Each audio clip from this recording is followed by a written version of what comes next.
પંચમહાલ જિલ્લામાં આજથી ધોરણ 10 અને ધોરણ 12ની બોર્ડ પરીક્ષાઓનો મંગલ પ્રારંભ થયો છે. જિલ્લામાં પરીક્ષા બોર્ડના કુલ 56 કેન્દ્રો ખાતે 1548 બ્લોકમાં વિદ્યાર્થીઓ પરીક્ષા આપી રહ્યા છે. શાંતિપૂર્ણ અને સુચારુ આયોજન સાથે પરીક્ષાઓ શરૂ થતાં વિદ્યાર્થીઓમાં ઉત્સાહનો માહોલ જોવા મળ્યો હતો.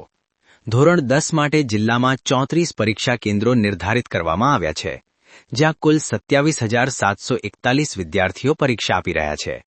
જ્યારે ધોરણ 12ના સામાન્ય પ્રવાહ માટે 20 કેન્દ્રો ખાતે 16,042 પરીક્ષાર્થીઓ હાજર રહ્યા છે. ધોરણ 12ના વિજ્ઞાન પ્રવાહ માટે 2 કેન્દ્રો ખાતે કુલ 2,277 વિદ્યાર્થીઓ પરીક્ષા આપી રહ્યા છે.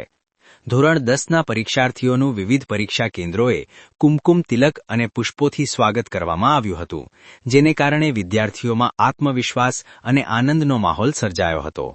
મામલતદાર ધર્મેન્દ્ર પટેલ સહિત જિલ્લાના ઉચ્ચ અધિકારીઓએ વિવિધ પરીક્ષા કેન્દ્રોની મુલાકાત લઈને વ્યવસ્થાની સમીક્ષા કરી અને વિદ્યાર્થીઓને શુભેચ્છાઓ પાઠવી હતી. પરીક્ષા દરમિયાન કડક પોલીસ બંદોબસ્ત ગોઠવવામાં આવ્યો છે, જેથી પરીક્ષા પ્રક્રિયા શાંતિપૂર્ણ અને નિષ્પક્ષ રીતે પૂર્ણ થાય. જિલ્લા પ્રશાસન દ્વારા તમામ જરૂરી વ્યવસ્થાઓ સુનિશ્ચિત કરવામાં આવી હોવાનું અધિકારીઓએ જણાવ્યું હતું. પંચમહાલ જિલ્લામાં ધોરણ 10 અને 12ની બોર્ડ પરીક્ષાનો મંગલ પ્રારંભ.